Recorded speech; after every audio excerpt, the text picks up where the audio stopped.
es satiku Otīliju. Viņa ir kā pārsteigums. It kā neitrālā vidē pēkšņi viņa parādās ar savu zinātni kāri un radošuma kāri un vēlmi būt pavasarim.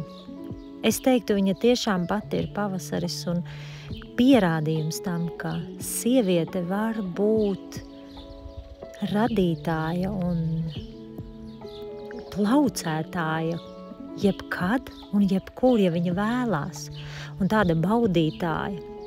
Otīlijas noslēpums, manuprāt, slēpjās dabiskā baudīšanā, dzīves plaucēšanā un tai pašā laikā novērtēt, novērot, piedzīvot mirkli. Otīlija. Brīnišķīgi. Jā. Noprinu rokas un saku, ka kārtējā sērija Mīļā, tu vari iet gaisā. Ļoti labi. Jā, un man ir, es pat nevaru pateikt, ka tas ir prieks. Tas ir tāds, laimīgums, nav tāda vārda droši vien. Ir tāds vārds laimīgums? Ir, izgudrojam. Jā. Man ļoti daudz tādu izgudrojumu vārdu. Jā, jaunvārdu. Un man ir pilnīgs laimīgums, ka pie manis šodien ir Otīlija. Brīnišķīgs vārds. Mēs noteikti viņai uzdošu papildus jautājumus, kāpēc Otīlija un no kurienes tā Otīlija ir. Labi. Bet Otīlija, prieks un laimīgums. Sveika! Sveika! Jā, Otīlija. Mīļā, tu vari ierakstos. Es neaicinu sievietes... kā lai saka, mācīt citas sievietes vai zīmēties vai līmēties vai, mans uzdevums ir, es gribu ļoti, ļoti izgaismot brīnišķīgās, nevis vienkāršās, jo vienkāršas mēs vispār neviena no mums nav vienkārša, bet ikvienai sievietei, manuprāt, ir savs stāsts un tavs stāsts, es nezinu, es tevi personīgi nepazīstu, redz, kā jau pārgājus tu, bet man ir sajūta, ka es tevi zinu. Es nezinu, kāpēc, iespējams no šī te vizuālā, ko es esmu redzējis, varbūt sociālajos tīklos, bet man gribās tevi uzzināt, tevi iepazīt, un veids, kā es parasti uzzinu par sievietēm vai vispār par cilvēkiem, ir pavaicāju, kas tu esi un kas ir tavā būtībā tāds, ka tu domā, ja man tā nebūtu es, kas ir tā tava vērtīgā, briljanta daļiņa, kas ir, šķiet tikai tavējā. Kas tu esi? Es tā uzreiz varu pateikt, kad es esmu jūtīgs cilvēks. Jutīgums. Jutekliskums arī? Jā. Ir cilvēki, kuri ir ļoti vienkārši, ir cilvēki, kuri ir ļoti praktiski, un ir cilvēki, kas ir ļoti jutīgi. Un tie jutīgie, viņiem neiet viegli, bet viņi ir laimīgi. Tāpēc, ka viņi ir radoši, tāpēc, ka viņi nevar nodzīvot mierā, viņiem vajag kaut ko darīt, un nav ar viņiem garlaicīgi. Tā man vīrs vismaz ir teicis.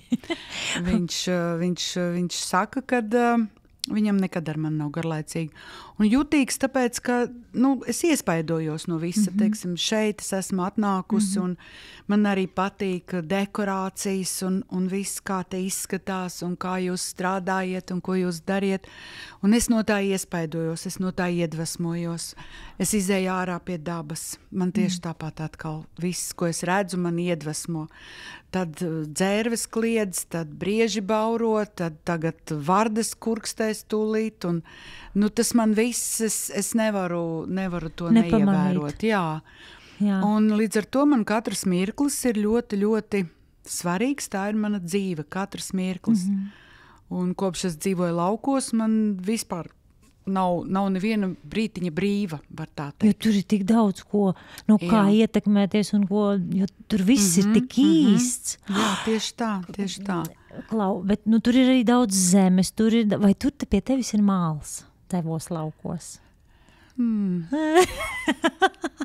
Ir māls. Vai tu brienu mālā? Ir, zini, kā sauc manu to vietu, to māju? Tie ir cepļi. Tieši tāpēc, ka tur ir māls. Jā. Jā, un tad, kad mums bērni bija mazi, mēs vasarās tur braucām, tad viņi veidoja visu kaut ko no māla, bet ne es. Aha, bet tad šodien es nevaru izvairīties no tā. Man māls ir ļoti, ļoti mīļš. Un pirms mēs sākām ierakstu, Otīlija mazliet spirinājās un teica, nē, bet es negribu, vai es varu tikai paturēt. Tu drīkstēsi šodien tikai paturēt mālu. To maz arī jau izvēlējies. Jā. Jo es sarunas ietveros piedāvāju mālu, un tam ir iemesls, jo māls dod iespēju,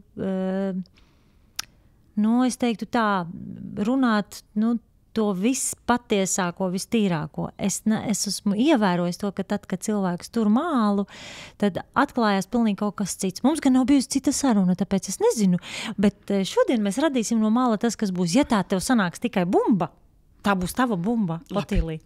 Īstenībā tu man gandrīz pārliecināji, jo es tā kā jūtu sievieti bez somiņas vai bez vīra, jūtās tāda kā plika.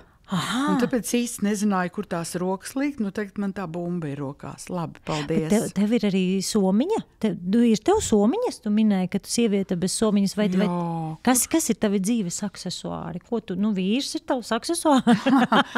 Tā ir man somiņa, jā. Tāpēc, ka kādreiz tā somiņa ir ļoti maza, un tad kur visu ielikt? Protams, ka vīri kabatās. Ļoti noderīgs tas vīrs, Klau. Priekš visām lietām, kas sieviete ir vajadzīgs.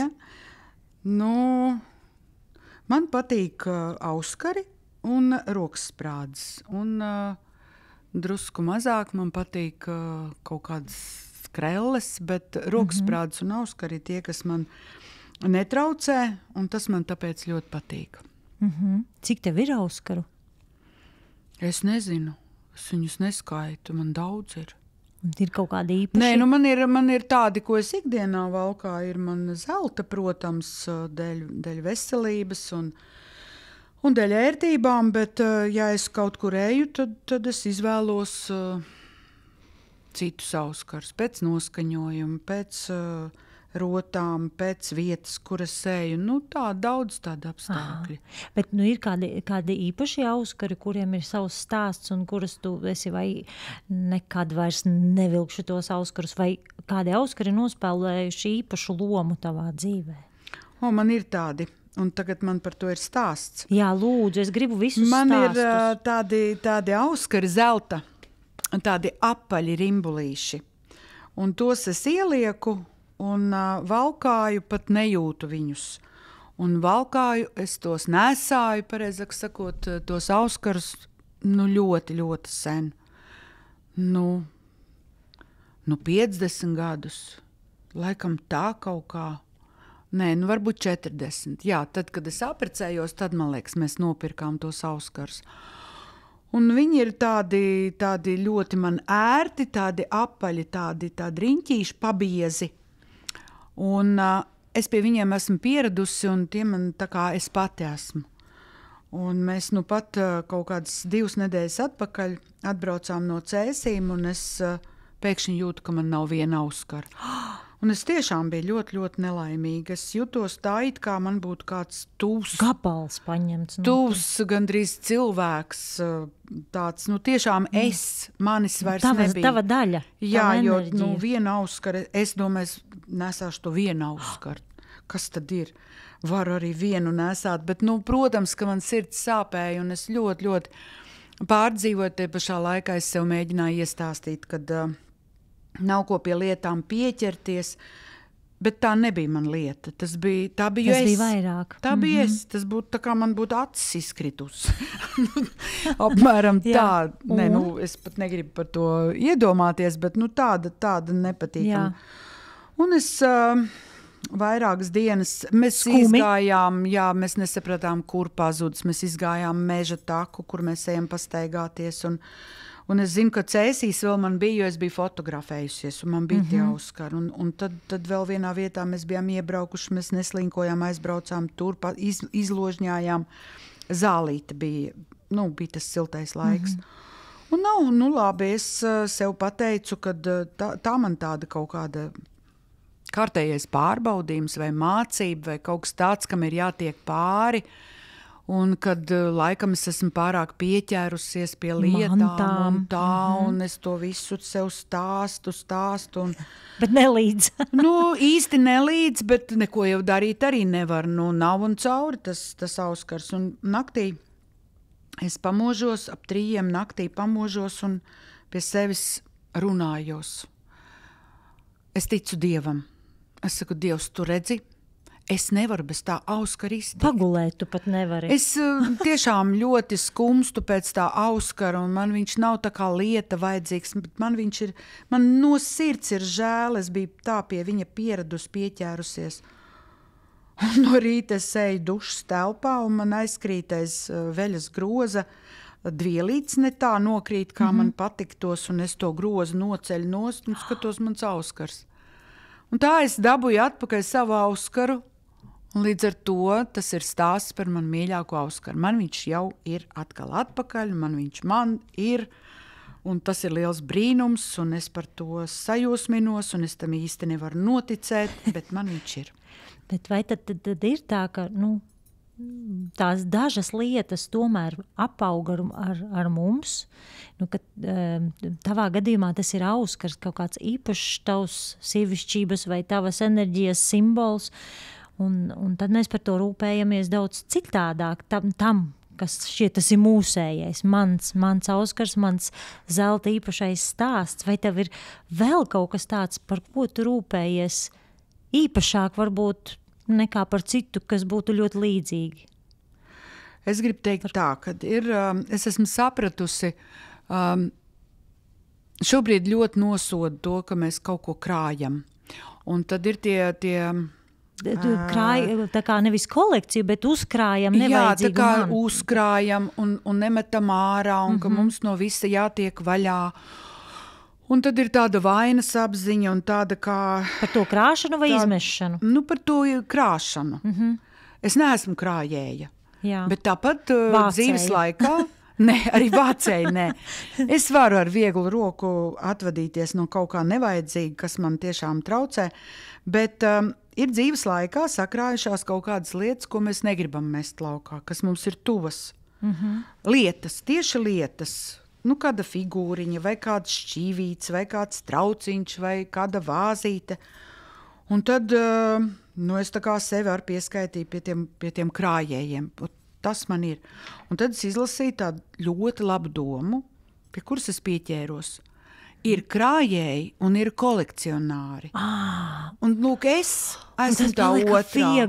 Es esmu kolekcionārs, un es kolekcionēju šīs tuvās īpašās sirdī tuvās lietas. Tā kā, kā paskatās, tā arī jūtās. Vai ir kādi īpaši cilvēki, par ko tu rūpējies? Es pieļauju, ir ģimenes cilvēki, bet kā ir tas teiciens, ka mēs esam tie, kas mums cilvēki ir apkārt, tie cilvēki veido mūs, bet mēs jau arī veidojam citus cilvēkus, un īpaši mums sievietēm, manuprāt, ir tāda īpaša, ne vara, bet tāda burvestība, ka mēs protam radīt iespaidu un atstāt ietekmi uz sev apkārtējiem cilvēkiem. Kas ir tavi tuvākie tādi cilvēki, uz kuriem tu atstāji iespaidu, vai kuru dzīves tu mazliet tā kā diriģē? Vai ir tādi? Es domāju, ka noteikti mans vīrs un mani pieaugušie bērni. Viņi noteikti no manis kaut ko ir iespaidojušies un kaut ko varbūt arī grib tikt vaļā no kādiem dažiem koncertiem. Jā, tieši tā. Un tas ir dabīgi, tāpat kā es gribu un gribēju tikt vaļā no daudzām lietām, kas man bija bērnībā tādas ieķērušās. Bet tam tā arī ir jābūt, jo es esmu no tiem cilvēkiem, kas rūpējās un man patīk rūpēties un maniem tuvajiem cilvēkiem ir vajadzīgas tās rūpes dažbrīd. Kā tu rūpējies? Kā izpaužās tavas rūpes? Viens ir tas tāda tehniskā rūpe, sagāde un atvest, sakārtot, piekārtot, bet vai tev ir kaut kādi tavi īpašie maģiskie instrumenti, kad izpaužās tikai Otīlijas rūpes? Jā, ir tā, ka mans uzvārds ir Gailīte, un es esmu riktīga vista. Man patīk visus ņemt zem spārna un par visiem nevis teikt tieši, kas viņiem jādara, bet man jau bērni smējās, tie mani lielie bērni kādreiz bija tā, ka ja mamma ir augsti, tad visiem ir augsti. Mammai augsti, visiem jāvelk džemperi mugurā. Mammai karsti, jātais logi vaļā. Nu, tā kā es kaut kā viņus ar sevi identificēju. Kā es jūtos, tā es gribu arī, lai viņi jūtās. Un tā kā es gribu, lai es labi jūtos, tad es arī visu laiku cenšos, lai viņiem ir labi. Bet tagad viņi dzīvo atsevišķi. Mēs aizgājām uz laukiem, apzināti aizgājām, faktiski prom no bērniem un no Rīgas, jo mēs sapratām, ka mums sāks jauna dzīve. Tajā brīdī, kad bērni izauga? Kad... Nu, viņi jau bija izauguši, bet tad, kad es aizgāju pensijā, tā var teikt. Jo tas tāds līdz pagrieziens. Tam, jā, nu, bija darbs, kaut kādi hobiji, māja, bet tad, kad tas darbs beidzās, tas bija apzināti, ka es aizgāju no darba. Kaut kādus pāris gadus es biju nostrādājusi, bet es sapratu, ka es negribu vairāk strādāt. Un tad mēs aizgājām projām. Un tagad es atkal apzināti cenšos viņiem nezvanīt un netraucēt. Bet viņi zvana man, un tad, kad viņiem vajag man palīdzību, tad es esmu laimīga un labprāt. Tagad uz lieldienām viņi braukšot visi pie mums ciemos.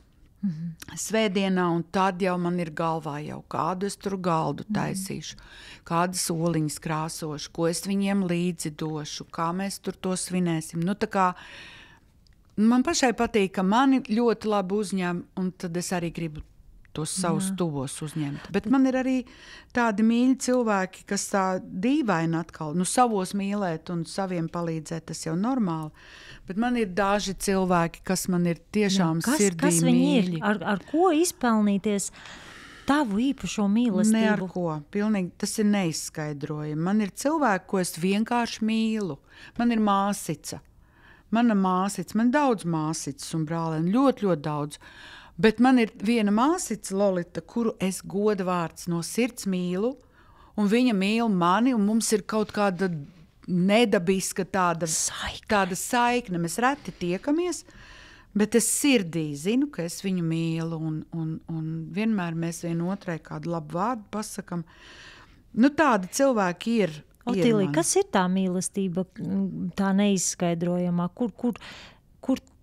Kur ir atbilde par tās mīlestības izpausmi? Nu, tā kā vienkārši sirdī jūtu, ir tāda vilkme pēc tā cilvēka, vai kas tas ir tavā gadījumā? Nu, ir tā vilkme, kā tu saki, neizskaidrojama. Tas ir pirmkārt. Otrakārt ir tas, kad ir kaut kādi līdzības.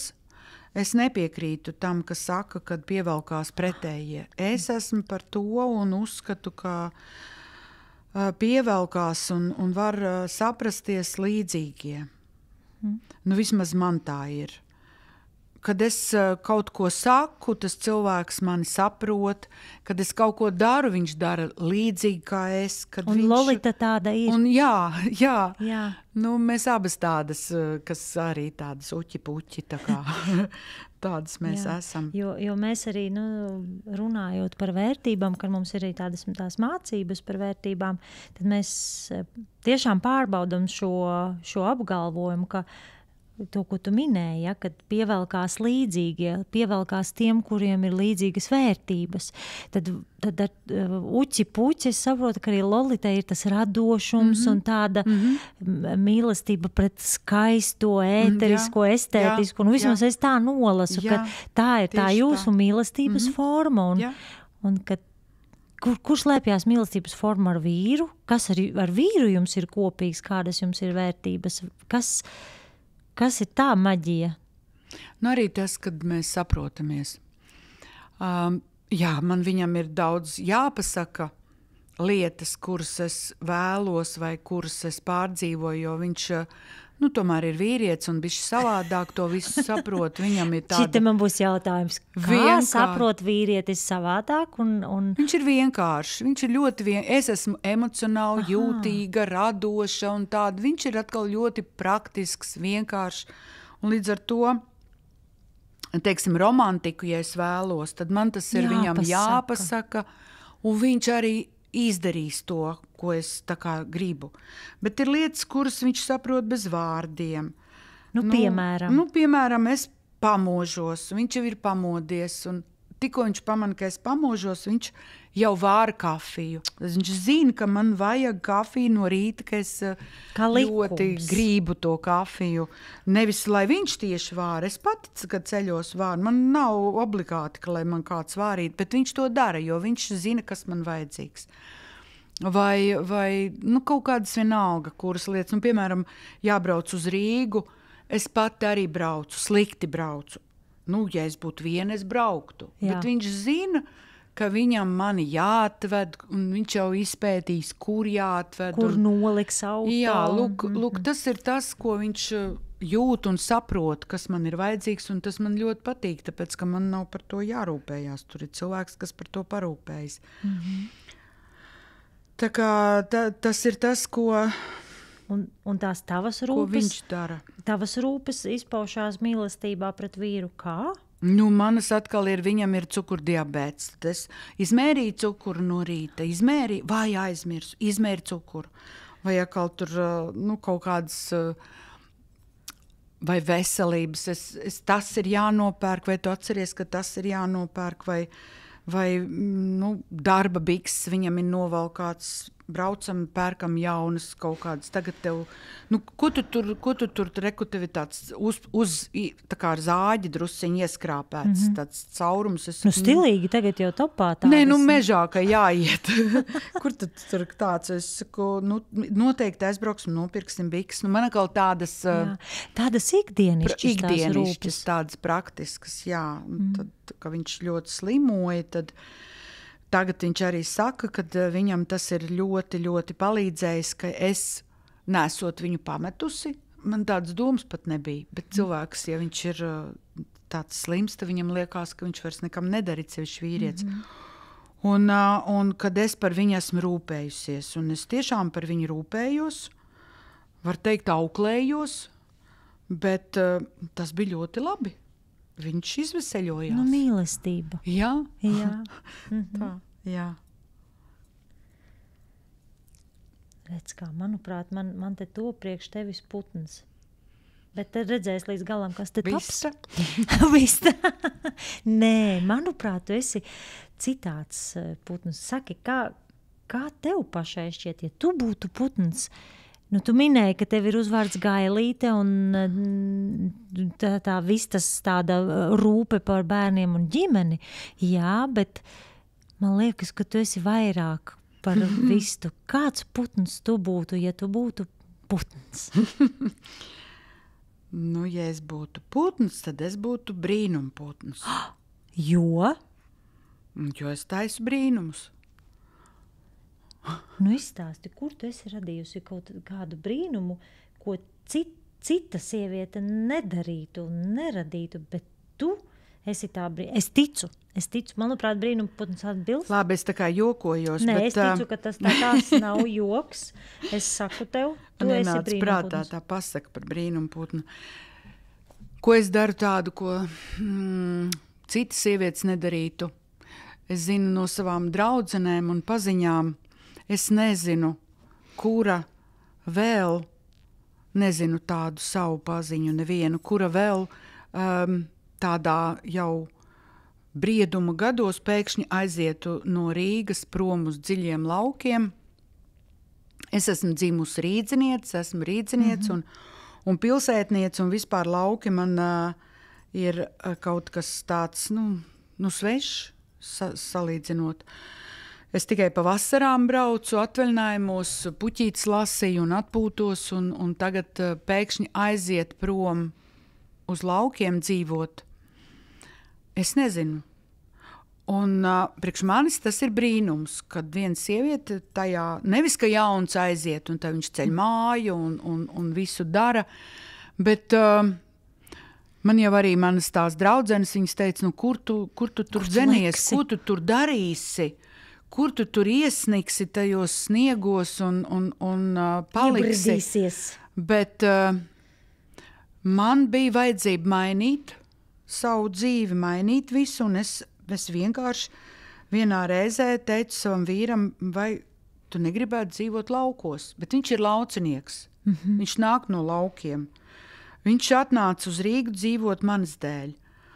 Un viņš 40 gadus gaidīja cieta. tevi.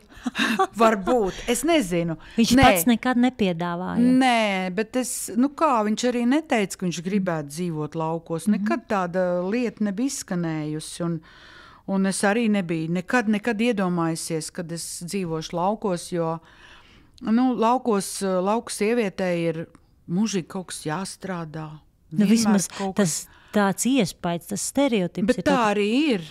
Ziemā ir jākurina krāsnes, vasarās noteikti kaut kas jāravē un jāliek dobēs un rudeņos jābrien pa dubļiem. Viss tur vai jādara, ne? Jā, un man nebija nekad prātā tāda doma. Bet kur uznāca tāds, un tas pēkšņi uznāca? Tas ir tas brīnums. Tas ir tas brīnums, vienkārši kuram tu brīnum pateļāvies. putnam vajadzēja mainīt apstākļus un vajadzēja kaut kādu citu atmosfēru un citu dzīvi, lai sāktu kaut ko jaunu. Jo to darīt es vairs nevarēju, ko es darīju. Darbs man vairs nebija. Es varēju palikt, bet es vēlreiz saku, es negribēju vairs. Man vairs negribējās. Tāpēc, ka darbs prasa atkal mācīties no jauna, ik pa brīdim kaut ko un apgūt kaut ko jaunu. Un beigās es arī gribēju sākt kaut ko jaunu. Un palikt Rīgā, ko tas man nozīmētu, tai pašā mājā, tai pašā dzīves vietā. Palika garlaicīgi. Negribēju, jā. Palika garlaicīgi un vajadzēja jaunus apstākļus. Un to es arī dabūju.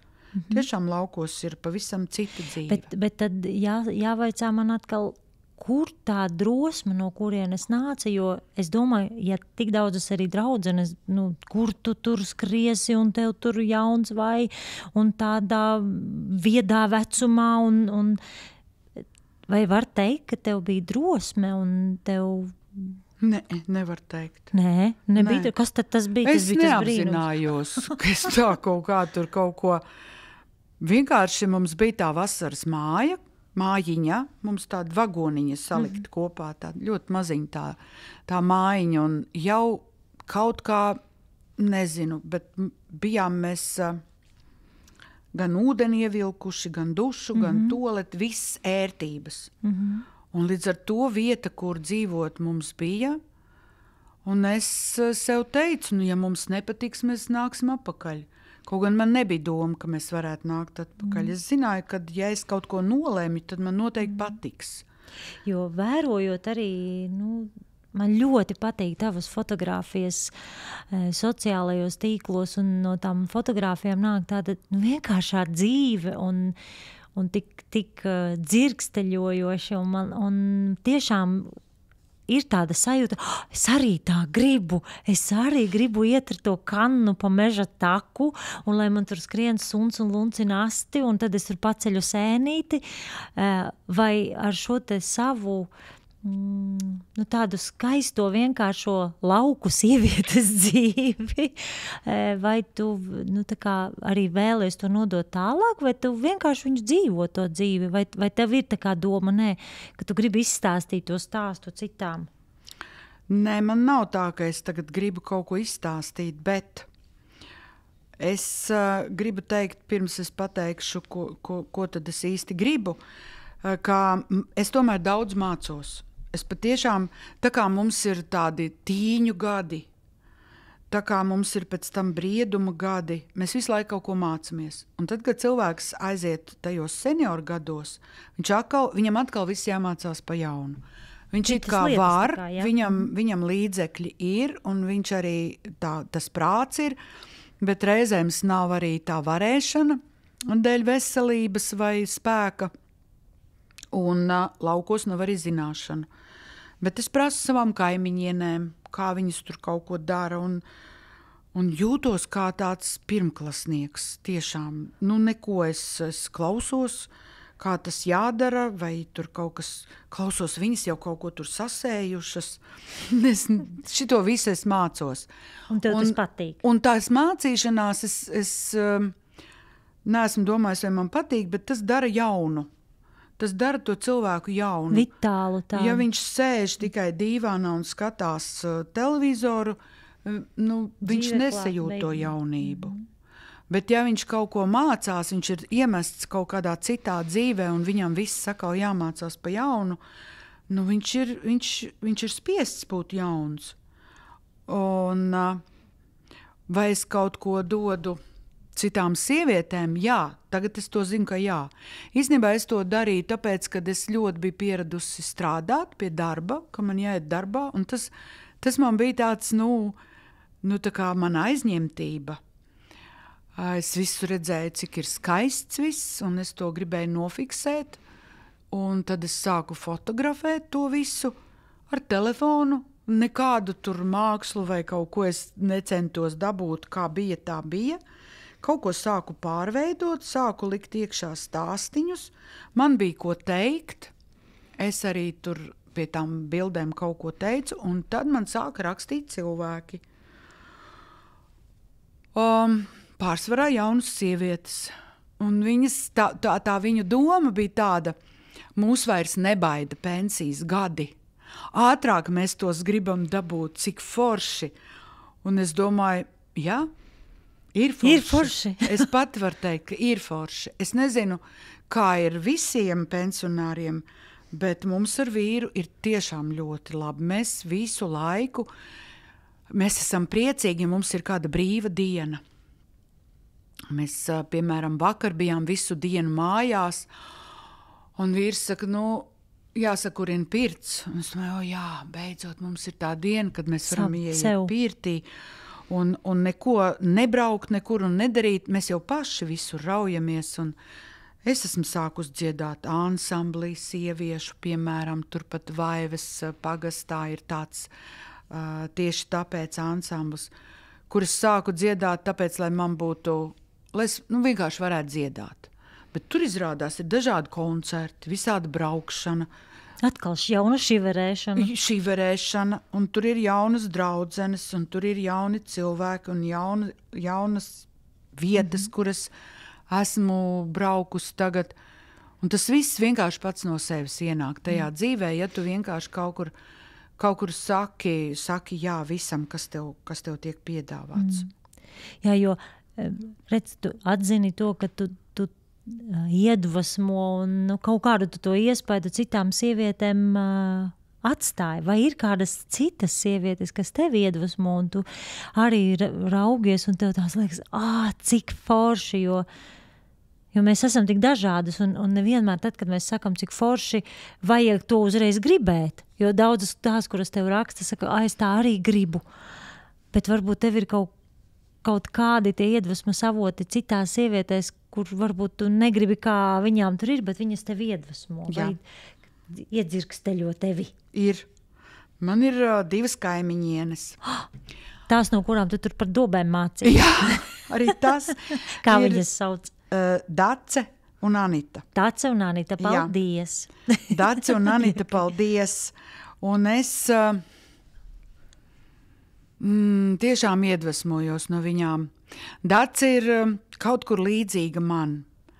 Viņa arī liek tos storijus, stāstiņus. Tagad šodien es te iesēju šito papriku, un rekād man viņa ir izaugusi. Un rekur šodien man pa pagaumu pastaigājās dzērves. Gluži kā es. Jā. Ar to jums tur saskan tajā mēs ziņā. Tur abas divas skatāmies. Kura dzērve kaut gan viņa no manis ir kaut kādi 3 kilometri laikam tālāk no manis. Man nav pilnīgi blakus neviena māja, bet tāda. Un tad mēs ar viņu runājamies. Viņa man aizvilināja uz vingrošanu. Jā, viņa pati ļoti cītīgi reiz nedēļā vingro. Un es arī pamēģināju vingrot. Es gan tagad pametu, jo man ļoti mugursāpēja, bet es noteikti atkal iešu vingrot.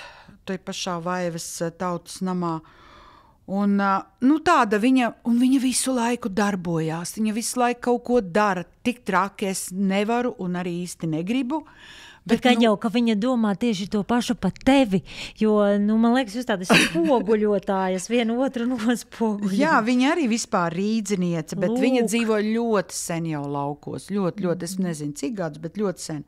Un otra kaimiņiene man ir tāda Anita, kurai es arī saku paldies. Viņa ir uguns. Viņa dzīvo tagad viena pati.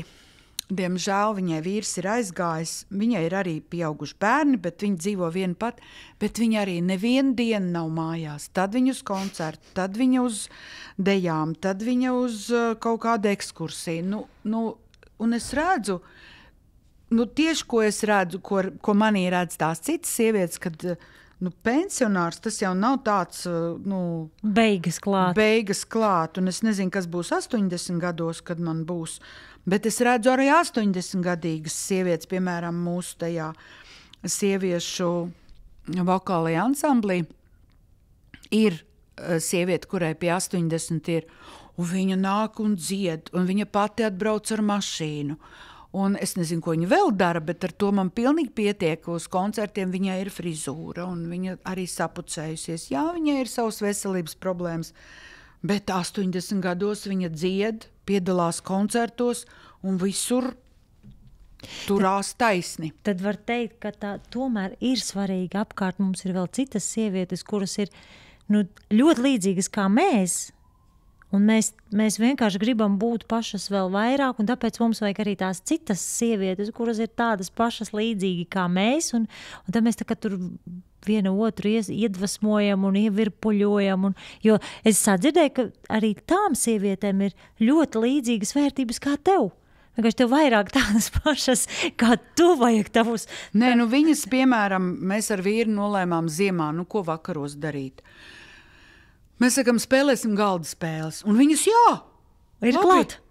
Būs. Nē, tur pie tās Anitas mēs ejam. Viņai liela māja un liels galds un liela istaba. Un mēs tur pulcējāmies sestdienās un spēlējām tās galda spēles. Un tik jautri ar visu smiešanos vēl no citām mājām arī nāca vai mūsu bērni šeit tad mums mainījās tie galda biedri, bet mēs tas pamatkontingents bijām tā Dace, Anita, es, mans vīrs, un vēl Inte arī turpat no mūsu pagasta arī, viņa gan jaunāka ir.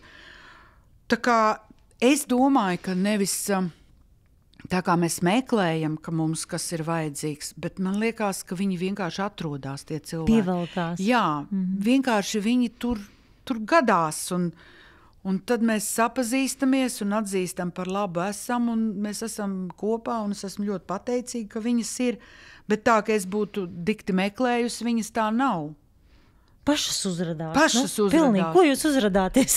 Tieši tā, pašas uzradās. Tāpēc es saku, ka vienkārši ir jāskatās ar atvērtām acīm un jāņem visu, kas ir šodien, piemēram.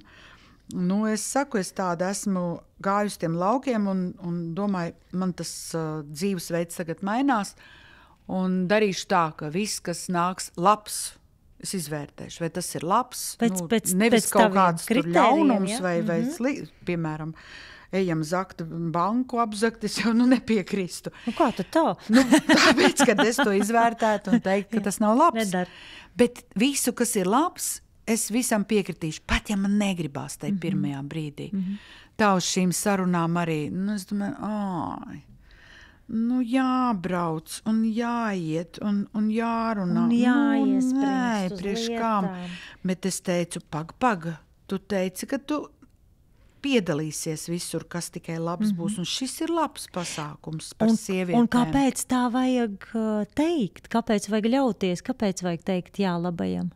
Tieši tāpēc, lai paliktu tā dzirkstele. Tas dzīvīgums. Tas dzīvīgums, lai ir tā dzīve, un tad ir galvenais, ko es domāju, ka mēs taču, mums ir tas ceļš galvenais, kuru mēs ejam. Vai tad mēs, kad gribam nokļūt kaut kādā vietā, vai tad mēs izvērtējam, ka tur mēs vairāk nenonāksim, ka mēs apstāsimies un neiesim, ka mēs braucam, piemēram, kaut kur mums ir tas gala mērķis. Un tad ir tās daudzās pieturas vai kaut kādas arī lietas, kas ir grūtības, mēs taču neapstājamies, mēs taču dodamies tomēr uz turienu, un tā arī tagad mēs, tā dzīve, tas ir mūsu ceļš, un tās visas pieturas, šī šodien, piemēram, ir viena no pieturām. Kā tad es te neapstāšos, kā tad es te neparunāšos ar tevi? Neuzzinās pareizi, kā tieši tas būtu bijis apstāties. Būs man tas mirklītis pagājis garām. Es tāda esmu, es tā iedomājos, ja man filma kāda nepatīk, es neeju ārā, es noskatos līdz galam. Arī pat nepatīk? Ja nepatīk, jā, vai teātri izrāda, es noskatos līdz galam. Ja tur beigās kaut kas pagrieziens nāk. Un nav nekā laba, tad es saku, nebija labi. Bet aiziet un domāt, kā būtu, ja būtu, un ka es to neesmu piedzīvojis, man tas bija tā izdevība. Tā kā... Šis ir brīnišķīgi, jo ir tas, ka dzīve mums piespēlē ļoti daudz tās iespējas, un tā izvēle, protams, ir mūsu ziņā, un tāpēc varbūt arī tu minēji, ka tev tur nav jāmeklē kaut kāda īpaša drosme, jo tu uzreiz saki jā, tad nav jāmeklē drosme, mazāk ķēpu, saki jā, un tas viss nāk. Bet vai ir kaut kas tāds dzīvē, ko tu zini, ka tas ir noticis un tā izvēle ir bijusi, bet saproti, ka varbūt, ka nevajadzēja un nevajadzētu tādas lietas izvēlēties. Vai ir kaut kas tāds? Ir. Arī padalīsies ar to? Nē, visādas lietas ir. Nē, tas ir ļoti daudz katram cilvēkam. Vai tas ir darbā bijis kaut kāda, nezinu, pretī runāšana, kur varbūt vajadzēja paklusēt, vai varbūt tur, nezinu, esmu atbrīvojusi kādu darbinieku no darba. Tā kā es biju vadošs darbinieks, tagad es domāju, varbūt, ka man nevajadzēja. Bet labā ziņa ir tā, kad es to visu pārdomāju, vai jaunībā, varbūt mēs arī bijām tādi, trakāki un varbūt arī, ne tā paskatījos uz kādu un ne to pateicu. Visādas lietas ir, kuras nevajadzēja darīt. Bet tā labā ziņa ir tā, ka, ja es to saprotu, ja es to redzu, un ja es to nožēloju, un varbūt pat lūdzu tam cilvēkam piedošanu, vai īstenībā, vai savā galvā kaut vai, tad es varu teikt, ka es esmu to savu kļūdu izlabojusi tādā veidā. Man nav jānes līdzi tas, kāda es tur vaininieci un kā es tā. Nē, tā nē. Un tā ir zināmā mērā brīvība. Un man liekas, ka tā būtu jādara visiem. Ne visu mēs tā varam, bet tā piedošana tiešām ir ļoti, ļoti atbrīvojoša. Un es zinu, ka ir lietas, kuras varbūt arī grūti piedot, bet tad es skatījos filmu Karaliene par Anglijas karalieni, un viņa teica, bet ja es nevaru piedot, ko tad lai es daru? Un viņai, neatceros, kurš tur varonis teica, viņš teica, kāds no kristīgajiem, kāds mācītājs vai kas tas bija, viņš teica, tad tu vienkārši pasaki, ka tu gribi piedot, ka tu gribi to piedošanu. Un tas jau ir daudz, ka tu gribi, bet nevari. Un tas man palīdz. Šodien jau es esmu tāda prātīgāka un jau pārdomāju pirms kaut ko daru, un tā kā man nāk prātā, ka tas nav labi, un tad es to nedaru. Bet jaunībā jau mēs visu kaut ko darījām tādu. Jo tā jau tāpat ir tāda mācīšanās no attiecībām. Un es saklausīju to, ka... Kā tu to dari? Tu liec kaut kādu ūdeni, man viņš sāk drupināties. Māls ir brīnišķīgs. Man ir cepuri. Jā, mēs varam izstāsti man par to cepuri. Kas tā ir par cepuri? Kas tā ir pa cepuri? Cepuri ir tā, ko es uzvalku tad, kad man nav galva kārtībā. Laukos ir tā, kad vēji vai kaut kāds augstums vai karstums vai pirties esmu iegājis, un, protams, ka tie mati nav kārtībā. Un tad man ir kaut kāds sižetiņš galvā, es tur ieraugu kaut ko nebūtu, man gribas uzfilmēt. Un vīram es saku, tagad tu man atkal uzfilmē, bet, protams, ka man mati nav kārtībā. Tad es uzlieku cepuri. Adītu cepuri, salmu cepuri, filca cepuri, bereti, nu vienalga ko. Katrai cepurei tev ir tāda savs tas uzdevums. Man patīk tās cepuras, jā, viņas uztais frizūru. Tā ir. Man ļoti patīk cepuri. Es pieņemu cepuri. Es tev savukārt dāvināšu tavu brīnumputnu. Nu re. Jo man ļoti gribējās te uztaisīt spārnu, jo manā prātā es tiešām nevarēju atrast, kāds putns tu varētu būt, bet man likās, ka tas ir tāds ļoti cēls, un viņš traucās un nesās, un visi atskatās, kā tur tie spārni noplīvo, un tad tavam brīnumputnam tu varēsi šeit ielikt svecīti. Bet tagad būs jāatļauj, lai viņš izkalsts. Jā. Un tad tu savu brīnumu putnu varēsi ņemt mājās. Jā. Es esmu ļoti pateicīga par šodienas tādu mierpilno sarunu, jo es esmu ievērojusi, ka cilvēki ļoti, ļoti maz sarunājās mūsdienās. Ir tik daudz tās dinamikas un tad tādas vienkāršas, mierīgās sarunas. Tad, kad izdodās tās sarunas panākt, cilvēki ir ļoti, ļoti pateicīgi. Un ar tevi ir ļoti jauki sarunāties. Paldies. Un caur to sarunu es ceru, kura paklausīsies šo mūsu sarunu, būs kā atgādinājums iet un parunāt vēl ar kādu un Bet paklausīties stāstus. Es varbūt ieteikšu, vajag parunāties ar sevi. Tas ir. Es rakstu dzejoļus.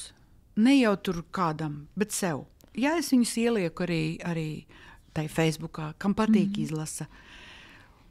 Un tā ir saruna man pašai ar sevi. Tā dzeja tieši. Jā, tieši tā. Jo neviens jau labāks draugs mums nav kā mēs paši. Neviens mūs labāk nepazīst kā. Un tiešām runāties vajag. Man vīrs negrib runāties.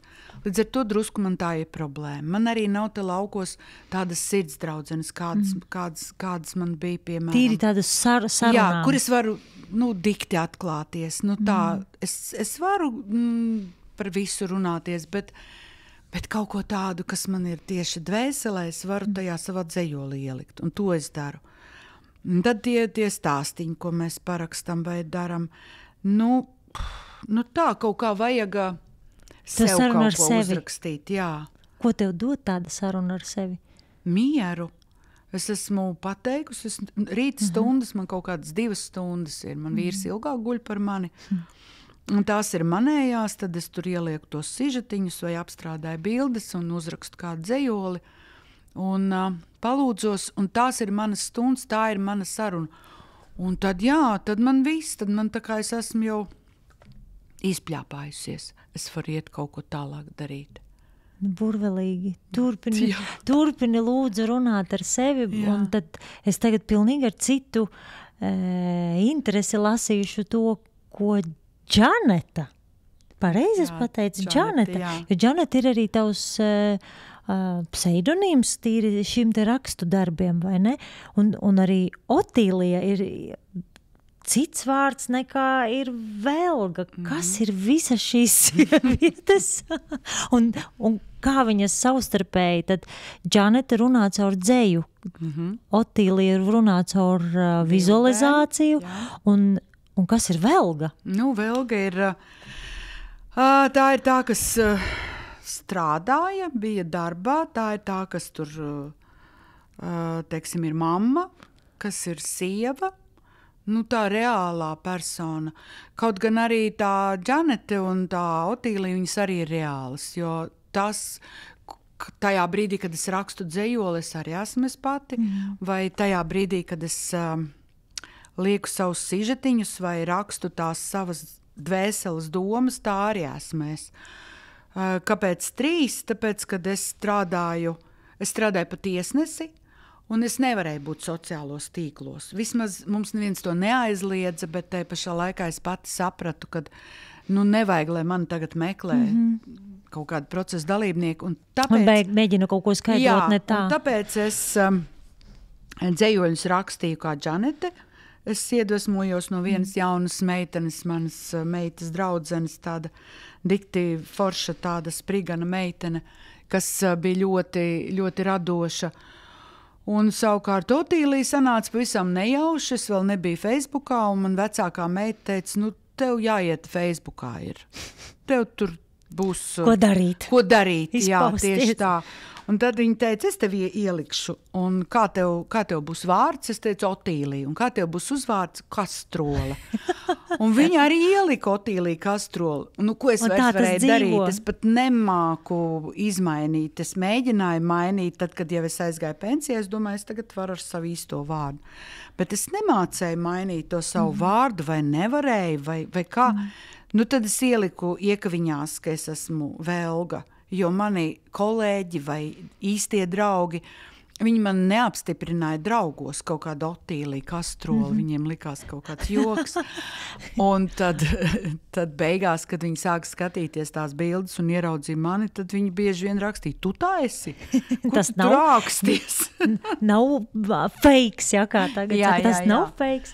Bet tā ir tāda brīnišķīga, manuprāt, arī sievietes izpausme, ka mēs spējam būt tik dažādas un mēs spējam vienā brīdī būt bet mēs arī esam dažādas. Vai ne? Un mēs arī esam. Piemēram, Otīlija var atļauties daudz vairāk nekā Velga. Velga ir tiešām mamma un likuma paklausīgs cilvēks un tāds apzinīgs pilsonis, kas neprotestē ne pret vakcīnām, ne pret kādiem tur pasākumiem. Bet Otīlija tā var tur uzvilkt kaut kādu citu kleitu un pateikt nē, vai kaut kā tā. Savukārt Džanete, tā ir tā romantiskā, sirsniņa. Bet tā esmu es. Kaut kā tā ir sanācis, kad tur ir tie 3 vienā, kā es teicu, tā kā te šķīstošai kafijai. Tur ir kafija, tur ir piens un tur ir cukurs. Te ir. Ir, un cik garšīgi. Vai ne? Klau, un man visām 3 jums ir viena ļoti, ļoti īpaša dāvana.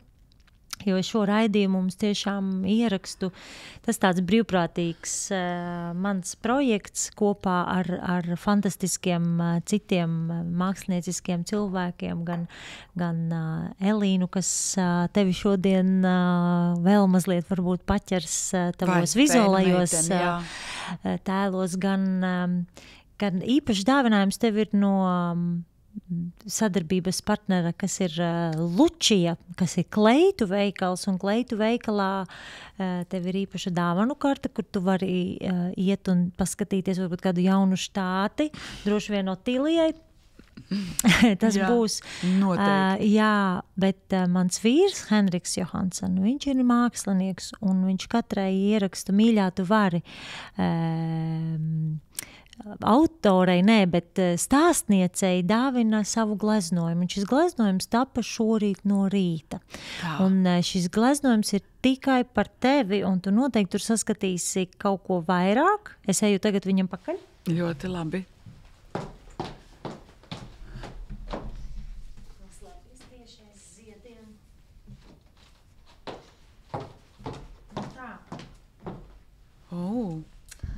Tā esi tu.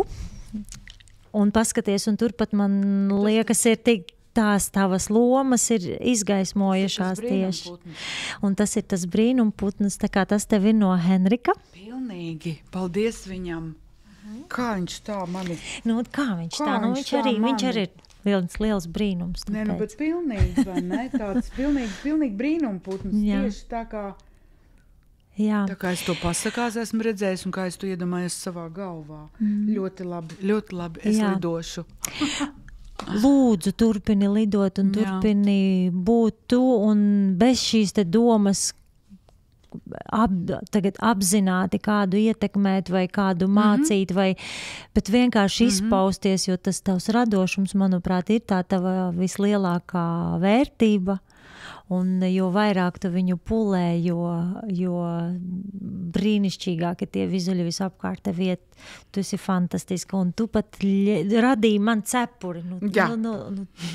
Lai top, un tu vari arī turpmāk. Paldies. Tu jau arī dari brīnišķīgu darbu par sievietēm. Tādas mēs esam. Burvas. Jā.